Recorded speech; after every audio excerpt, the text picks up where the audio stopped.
La biographie du prophète Muhammad sallallahu alayhi wa sallam, partie 2, son enfance. Ahlan wa sahlan, assalamu alaykum wa rahmatullahi ta'ala wa barakatuh. Bienvenue à tout le monde. J'espère que vous allez bien, que Allah ta'ala nous accorde une intention sincère ainsi qu'une fin heureuse. Inch'Allah azza wa jal. Aujourd'hui, nous allons parler de dans le cadre de la biographie, as-sirah an-nabawiyya, la biographie prophétique du prophète Muhammad sallallahu alayhi wa sallam. Nous allons parler de l'enfance du prophète sallallahu alayhi wa sallam. Après que dans la première partie, nous ayons vu l'allaitement du prophète Muhammad alayhi salatu wassalam avec Halima as-Sa'diyya, les bénédictions dont elle a pu profiter. Le prophète Muhammad sallallahu alayhi wa sallam, c'est le dernier des prophètes à être envoyé. C'est le meilleur des envoyés, le meilleur des prophètes sallallahu alayhi wa sallam. Allah Ta'ala mérite l'extrême glorification. Il a élevé Muhammad au plus haut rang de la création. Ma a'azza Muhammada. Allah a élevé Muhammad au plus haut rang de la création. Sallu ala Rasulillah sallallahu alayhi wa sallam. On dit, et ce en se fiant à Allah, Bismillah walhamdulillah, wassalatu wassalamu ala sayyidina Muhammadir Rasulillah, wa ala alihi wa sahbihi wa man walah. Allahumma la sahla illa ma ja'altahu sahla, wa anta taj'alul hazna idha shi'ta sahla, wa la hawla wa la quwwata illa billah. Allahumma arzuqna niyyatan hasanah wa husnal khitam, bimannika wa karamika, ya arhamar rahimin. Amin ya rabbal alamin. On demande à Allah Ta'ala de nous faciliter, on demande à Allah Azza wa Jal de nous accorder une bonne intention et de nous accorder une fin heureuse. Amin. Donc le prophète Muhammad sallallahu alayhi wa sallam, donc après que Halima ait amené le prophète chez sa mère, à l'âge de 6 ans, lui et sa mère sont allés visiter donc de la famille à sa mère à Médine. À l'époque, donc la ville était appelée Yathrib. Et plus tard, quand le prophète sallallahu alayhi wa sallam a fait l'immigration, elle a été nommée Al-Madina, Al-Madina Al-Munawwara. Donc Médine, le prophète, donc la mère du prophète, Amina, avait là-bas donc de la famille. Donc ils sont partis pour aller visiter la famille de sa mère là-bas. Et ils sont partis donc de la Mecque jusqu'à Médine. Médine se trouve au nord de la Mecque. Il y a environ 500 km, un peu moins de 500 km. Et il est parti donc avec sa mère et avec la gouvernante qui s'appelle Ayman. Ensuite, donc sur le chemin du retour, sa mère, elle est décédée. Le prophète, sallallahu alayhi wa sallam, lorsqu'il était dans le ventre de sa mère, son père est décédé à 6 mois de grossesse. Et à 6 ans, c'est sa mère qui est morte. C'est sa mère, Amina, qui est décédée. Donc c'était dans le chemin du retour. Et elle a été enterrée dans un endroit qui s'appelle Al-Abwa, la ville de Al-Abwa. Et la gouvernante a ramené le prophète sallallahu alayhi wa sallam auprès de son grand-père, Abdul Muttalib. Donc le prophète Muhammad sallallahu alayhi wa sallam, son père s'appelle Abdullah, sa mère c'est Amina. Le grand-père du prophète, c'est Abdul Muttalib.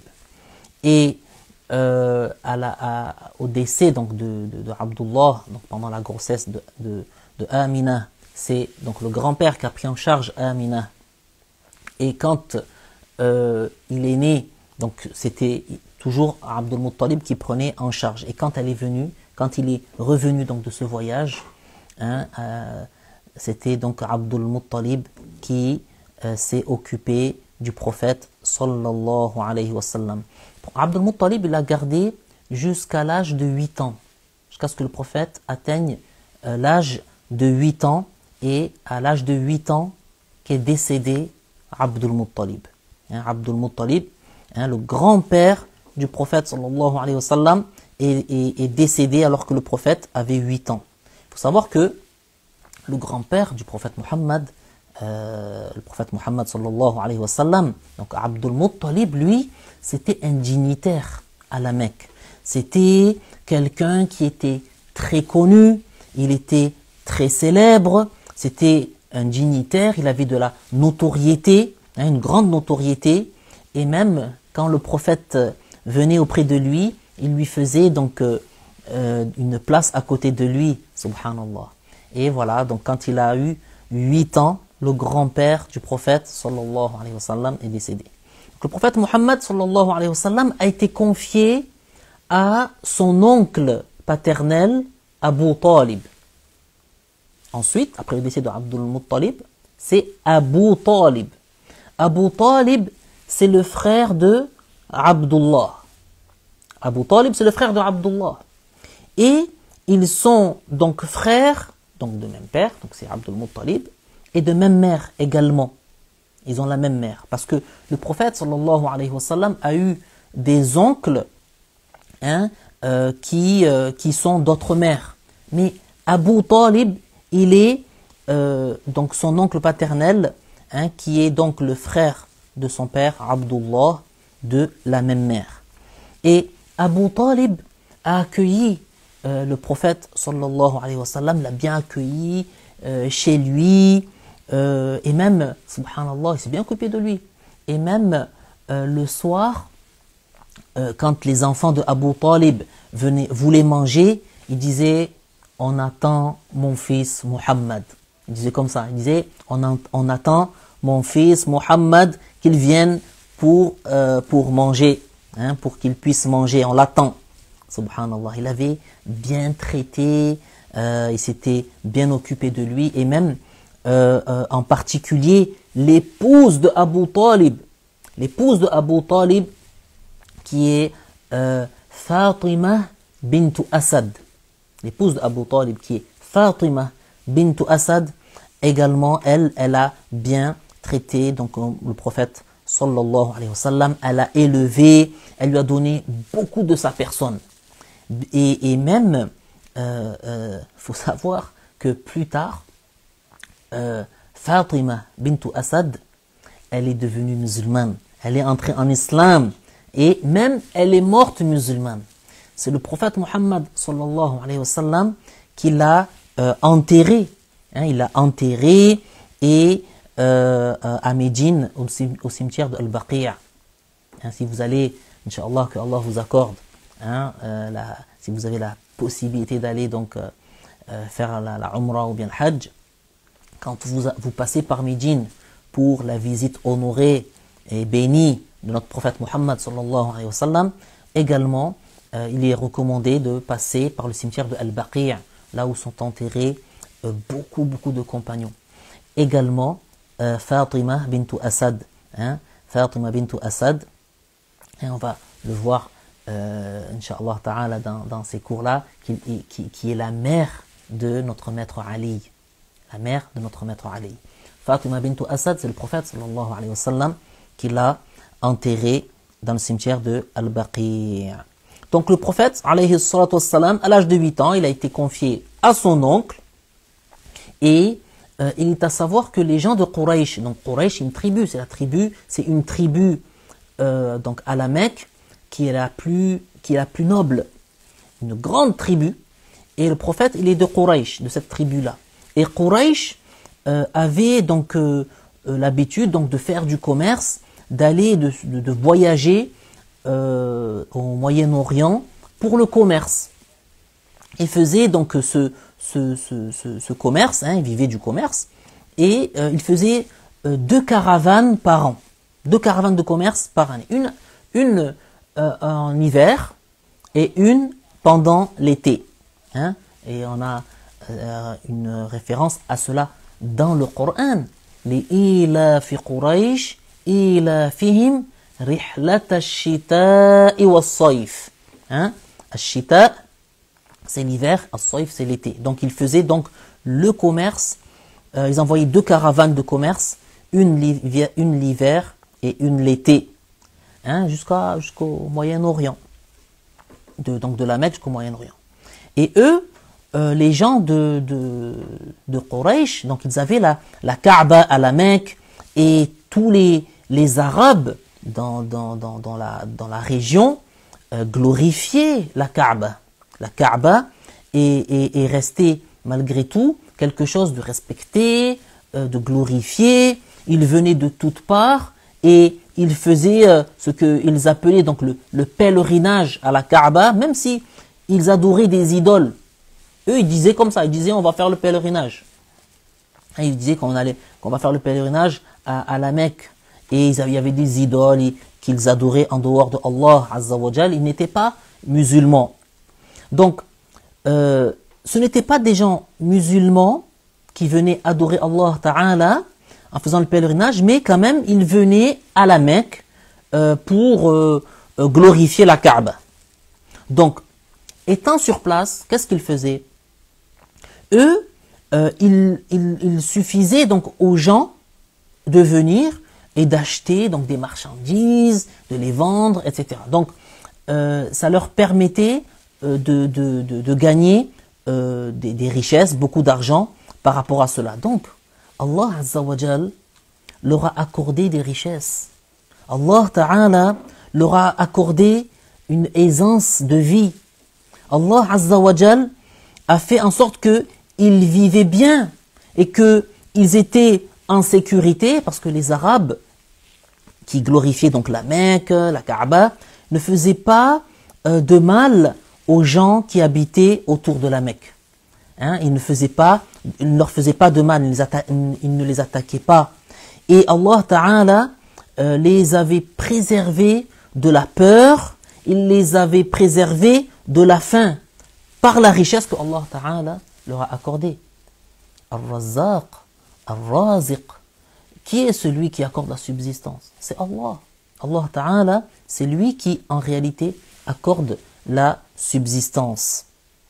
Donc, Allah leur a rappelé cela, leur a rappelé ce bienfait qu'il leur a accordé dans le Coran et leur a ordonné d'adorer Allah Ta'ala, qui est le créateur de la Kaaba, qui est le créateur de la Kaaba, celui qui les a préservés de la faim et de la crainte. فَلْيَعْبُدُوا رَبَّ هَذَا الْبَيْتِ فَلْيَعْبُدُوا رَبَّ هَذَا الْبَيْتِ. Que signifie cela? Cela signifie que Allah Ta'ala leur ordonne d'adorer donc le créateur, le seigneur de la Kaaba. الَّذِي أَطْعَمَهُم مِّن جُوعٍ وَآمَنَهُم مِّن خَوْفٍ. Celui qui les a préservés donc de la faim, hein, et les a préservés donc de la crainte. Donc les gens de la Mecque faisaient donc le commerce avec le Moyen-Orient. L'oncle du prophète Abu Talib, hein, une fois même, il l'a pris avec lui. Il a pris avec lui le prophète sallallahu alayhi wa sallam dans un voyage commercial. Et ça, c'était quand le prophète avait atteint 12 ans, à l'âge de 12 ans. Sallallahu ala sayyidina Muhammad. Pendant ce voyage, bien sûr, il y a eu des choses étonnantes, extraordinaires. Entre autres, le fait qu'un nuage le protégeait. Il y avait un nuage qui survolait, qui était au-dessus, hein, du prophète alayhi salatu wassalam, qui le protégeait du soleil, hein, qui lui faisait de l'ombre. Allah, Allah. Et là, il y avait, donc ils sont passés au voisinage d'un homme, d'un ermite en fait, qui s'était éloigné des gens. Hein, s'était éloigné des gens, il habitait dans un lieu isolé, tout seul. Et lui, il s'isolait des gens pour se consacrer à l'adoration. C'était un ermite. Et cet homme-là, qui se nomme Bahira, et il avait vu ça. Il avait constaté que un nuage survolait la caravane, hein, et il y avait quelque chose qui se passait pour lui. Et il s'est dit que il y a quelqu'un d'important dans ce convoi. Il y a quelqu'un d'important dans cette caravane. Qu'est-ce qu'il a fait? Il les a invités. Il les a invités alors que lui, d'habitude, il ne faisait pas ça. D'habitude, il n'invitait pas, il ne les invitait pas quand ils passaient. Il les voyait passer et c'est tout, c'était tout. Là, il les a invités à manger. Mais il leur a dit, je veux que tout le monde soit là. Je veux tout le monde. Alors, Masha'Allah, l'histoire sur ce passage-là est un peu longue, mais il a insisté pour qu'il y ait tout le monde. Et au départ, ils avaient mis le prophète avec les bagages pour que voilà, auprès de leurs bagages. Et il a insisté à ce que tout le monde soit là et ils ont ramené le prophète sallallahu alayhi wa sallam. Et Bahira, qu'est-ce qu'il a vu? Il a vu sur le dos du prophète, sallallahu alayhi wa sallam, le sceau de la prophétie. Hein, on en parlera, Inch'Allah ta'ala, une sorte de marque qui indique la prophétie. Et il a vu ça donc sur le dos du prophète Muhammad sallallahu alayhi wa sallam. Alors il a dit à son oncle, à Abu Talib, il lui a dit, préserve ce jeune, qu'il ne subisse pas de nuisances. Hein, il a conseillé de ne pas l'amener, le faire voyager donc là-bas et de faire attention à lui. Et il faut savoir que après ce voyage, le prophète alayhi salatu wassalam n'est jamais reparti. Donc Abu Talib ne l'a jamais pris avec lui après cela à nouveau pour voyager au Moyen-Orient suite à ce que Bahira avait conseillé. Et le prophète alayhi salatu wassalam, à l'âge de 25 ans, hein, il était déjà un jeune homme fort, un jeune homme beau, et même sa beauté était quelque chose de connu et de visible. Sayyidina Muhammad sallallahu alayhi wa sallam est le plus beau des prophètes. Sayyidina Muhammad sallallahu alayhi wa sallam est le plus beau des hommes. Il est le plus beau et la plus belle créature de Allah Azza wa Jal, le plus beau des êtres créés. De tout ce que Allah a créé, c'est le prophète Muhammad alayhi salatu wassalam qui est le plus beau. Et il y a un hadith dans lequel le prophète sallallahu alayhi wa sallam a dit Ma ba'atha Allahu nabiyyan illa hasana al-wajhi, hasana al-sawt, wa inna nabiyyakum ahsanuhum wajha wa ahsanuhum sawta. Qui signifie Allah n'a pas envoyé de prophète sans qu'il ait un beau visage et une belle voix. Et votre prophète est celui d'entre tous qui a le plus beau visage et la plus belle voix. Sallallahu ala sayyidina Muhammad, sallallahu alayhi wa sallam, sallu alayhi, sallu ala rasulillah. Faites l'invocation en faveur du prophète Muhammad, sallallahu alayhi wa sallam. Lorsque vous entendez comme ça, qu'on parle de la sira, de la biographie, qu'on parle de cet homme, du prophète Muhammad, sallallahu alayhi wa sallam, il y a un grand bien. Il y a un grand bien en cela. Donc, le prophète Muhammad sallallahu alayhi wa sallam était très beau. Et cette beauté était visible et était connue aussi. Donc, des gens là-bas à la Mecque, des gens. C'était très connu. Et pourtant, il était honnête. Il était quelqu'un d'honnête, quelqu'un de droit.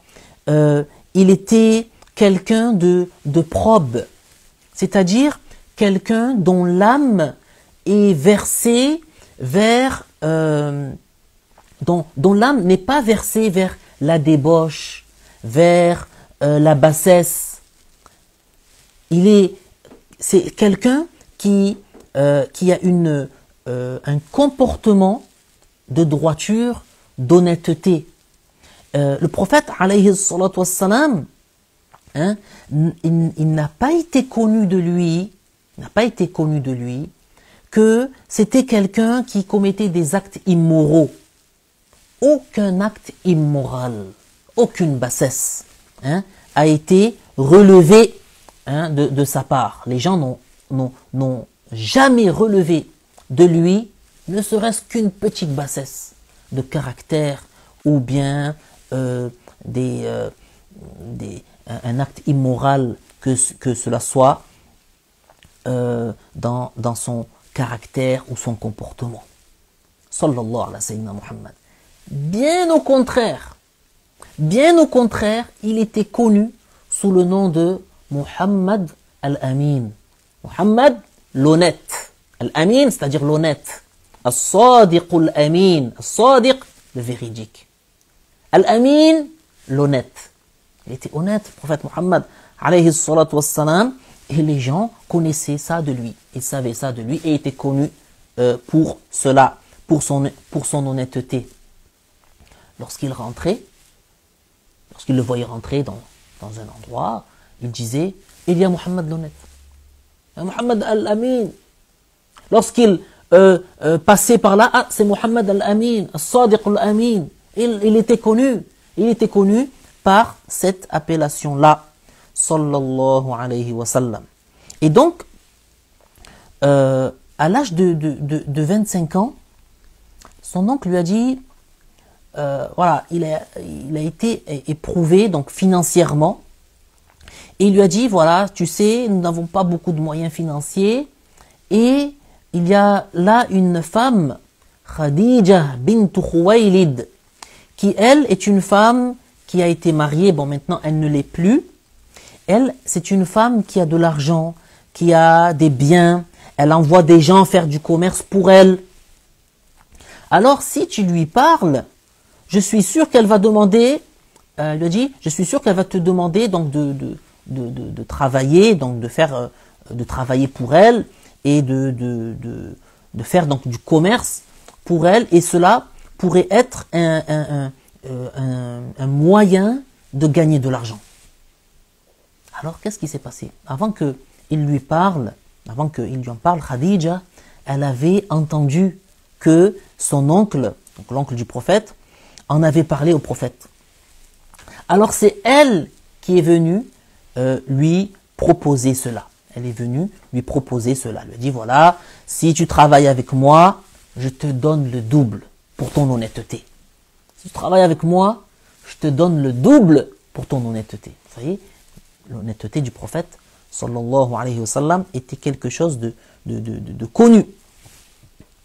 Était quelque chose de connu. Muhammad al-Amin, à l'âge de 25 ans, il était connu à la Mecque pour le fait que il n'a jamais dit de mensonge. Rasoul, alayhi salatu wassalam, et ça c'est le cas de tous les prophètes, Allah Azza wa Jal a préservé les prophètes. En fait, les prophètes, ils ont une isma, ils ont une préservation. Ils sont préservés des grands péchés. Ils sont préservés des petits péchés de bassesse. Ils sont préservés de la mécréance. Ils sont honnêtes, ils ne trahissent pas. Ils sont véridiques, ils ne mentent pas. Ils sont extrêmement intelligents. Ils ont cette force dans la compréhension. Ils sont extrêmement intelligents. Ils sont préservés de l'idiotie, de la vilainie, de la bassesse. Voilà, ils ont des caractères des caractères louables. Et ce, avant l'avènement de leur mission de prophète, dès leur enfance, jusqu'à leur décès.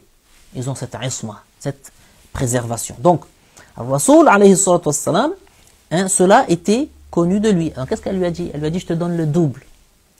Qu'est-ce qui s'est passé? Elle a donc envoyé donc, pour le commerce, et avec lui, il y avait Maïsara, qui accompagnait le prophète. Donc Maïsara a vu des choses extraordinaires du prophète, alayhi salatu wassalam, durant le voyage. Parmi ce qu'il a vu, il n'y avait que le nuage le protégeait. du soleil, un nuage lui, le suivait et le protégeait. Il avait remarqué ça, lui aussi. Et d'autres choses, il avait vu également d'autres choses, entre autres que il a raconté à Khadija que donc ce qu'il avait vu, et aussi que lors de son commerce, lorsqu'il faisait donc le commerce, il avait alayhi salatu wassalam le bénéfice qu'il avait pu obtenir était le double. Donc elle, qu'est-ce qu'elle a dit?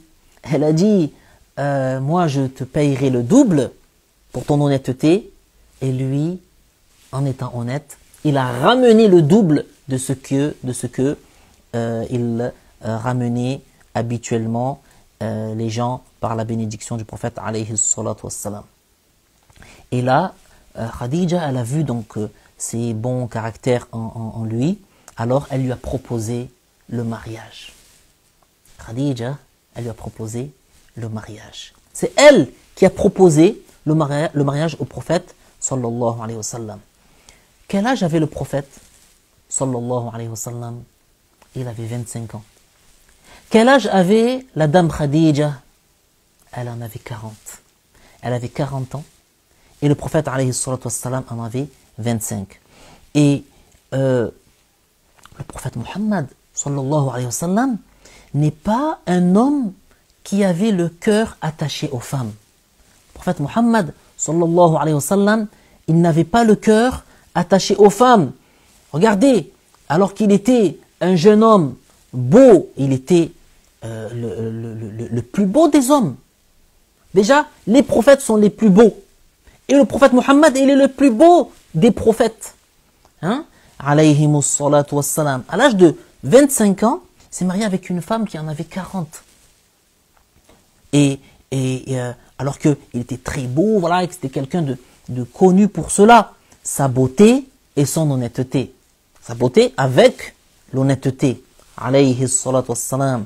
Donc il s'est marié, mais il était aussi connu pour sa probité. C'était quelqu'un qui avait une âme versée vers la morale. C'est pas une âme, il n'avait pas une âme qui était versée vers la bassesse ou la débauche. Là, pas du tout. Donc il s'est marié avec la dame Khadija. Masha'Allah, cette femme honorable. Et avec Khadija, donc de ce mariage, ils ont eu 6 enfants. 6 enfants. 2 garçons et 4 filles. Allah. 2 garçons et 4 filles. Les 2 garçons, subhanallah, sont morts avant la puberté. Comment s'appelle le premier? Al-Qasim. Il s'appelle Al-Qasim. Al-Qasim, il s'appelle Al-Qasim, et c'est pour cela qu'on appelle le prophète Muhammad sallallahu alayhi wa sallam Abul Qasim. Abul Qasim, il était connu par ce nom également, Abul Qasim. Et même, on dit Abul Qasim, parce que en arabe, il y a parmi les langues de la langue arabe d'origine, il y a que la lettre Qaf peut être prononcée Gaf, avec le Ga, hein, le Ge, le son Ge, hein, Qaf et Gaf. Abul Qasim, Abul Qasim, c'est valable dans la langue arabe. Et même quelqu'un qui veut entrer en islam, c'est simple, c'est facile. Il suffit de dire La ilaha illallah Muhammadur Rasulullah, ou bien dans une autre langue qui donne la signification de cela. Il n'est de Dieu que Allah et Muhammad est le messager de Allah. Mais il se peut que quelqu'un n'arrive pas à dire Muhammad, le Ha, à prononcer la lettre Ha. Alors, qu'est-ce qu'ils ont dit les savants? Ils ont dit, alors il peut dire Abul Qasim. S'il n'arrive pas à dire le Qa, il dit le Ga, Abul Qasim. Il dit, je témoigne qu'il n'est de Dieu que Allah, et je témoigne que Abul Qasim est le messager de Allah.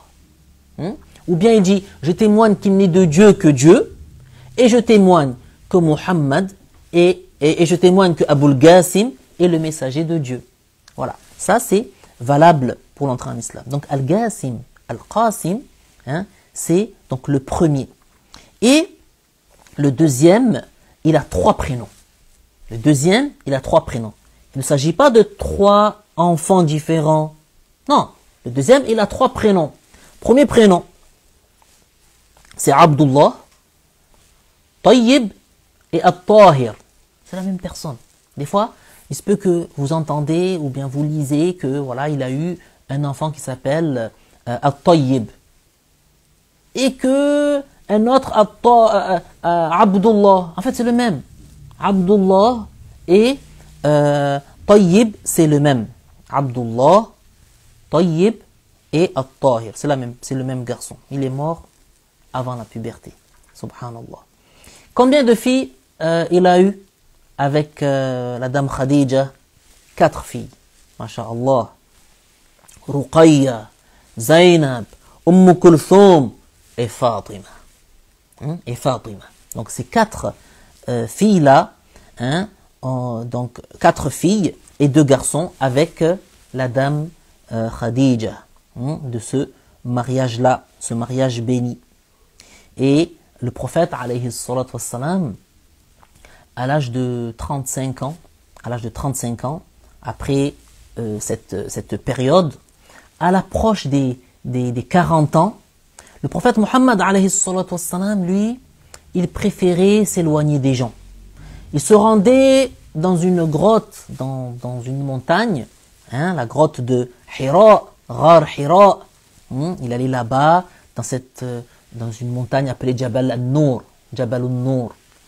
Et le prophète, alayhi salatu wassalam, il allait là-bas, il passait un mois par an, pour s'adonner à l'adoration de Allah. En fait, avant de recevoir la révélation, le prophète Muhammad sallallahu alayhi wa sallam, comme tous les prophètes, ils grandissent avec la foi. Même s'ils n'ont pas tous les détails de la foi, ils ont la foi. Ils savent que ce monde a un créateur. Ils savent que ce monde a un créateur qui ne ressemble pas aux créatures, qui est unique, qui n'a pas d'associé. Ils savent cela. Allah Ta'ala fait en sorte que dans le cœur des prophètes, depuis leur enfance, ils ont cela. Et le prophète, alayhi salatu wassalam, il allait là-bas, à Ghar Hira, et il méditait sur la création, tout en sachant que ce monde a un créateur qui n'a pas de ressemblance avec les créatures. Allah. Le Rasoul, alayhi salatu wassalam, na'am, il glorifiait le créateur. Il glorifiait le créateur par son cœur. Il allait là, dans cette grotte là-bas, à Hira, et voilà, il passait un mois, et il amenait ce dont il avait besoin, et il restait là-bas pendant un mois. Ceux qui ont été, donc c'est à la Mecque, c'est à côté, c'est pas très loin des limites de la Mecque actuelle. Ceux qui sont montés, masha'Allah, jusqu'à Hira, ils ont vu combien c'est éprouvant pour monter. Et encore, ça a été facilité, ils ont fait des sortes de marches dans la roche, ils ont creusé, etc. Mais avec les conditions d'époque, il allait tout seul, le prophète alayhi salatu wassalam, là-bas, et il méditait sur la création, il glorifiait son créateur, Azza wa Jal, sallallahu ala sayyidina Muhammad, sallallahu alayhi wa sallam. Et un jour, alors qu'il avait 40 ans, dans cette grotte, Ghar Hira, cette grotte bénie, l'ange Jibril alayhi salam est venu. Il est venu lui transmettre la révélation. Comment cela s'est passé? Comment cela s'est produit? Qu'est-ce qu'il s'est passé? Cela, Inch'Allah Ta'ala, nous le verrons vendredi prochain, Inch'Allah Ta'ala. On fera un live sur la révélation à l'âge de 40 ans, comment le prophète alayhi salatu wassalam a reçu la révélation. On va prendre le temps de parler de ça.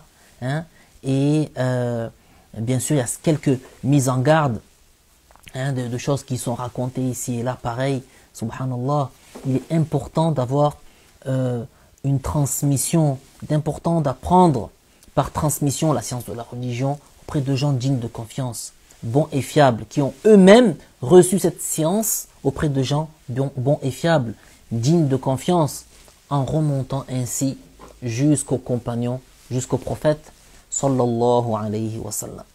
Et donc voilà, on parlera de ça, Inch'Allah, donc vendredi prochain, à 21h. Je pense qu'on va garder 21h pendant une semaine ou deux, quand il y aura le changement, donc le changement d'heure, hein, quand on passera à l'heure d'hiver, on verra si on recule également l'heure du live. Voilà, j'espère que cela a été clair, que nous augmenterons en amour et en science au sujet de notre prophète Muhammad sallallahu alayhi wa sallam. Je demande à Allah Ta'ala qu'il vous préserve ainsi que vos familles. Allahumma aghfir lana warhamna. Allahumma aghfir lana warhamna. Allahumma inna nas'aluka at-tuqa wal-afafa wal-ghina. Allahumma aghfir lil-mu'minina wal-mu'minat والمسلمين والمسلمات الأحياء منهم والأموات بمنك وكرمك يا أرحم الراحمين وصل اللهم على سيدنا محمد وعلى آله وصحبه وسلم والحمد لله رب العالمين بارك الله فيكم وبكم وعليكم والسلام عليكم ورحمة الله تعالى وبركاته.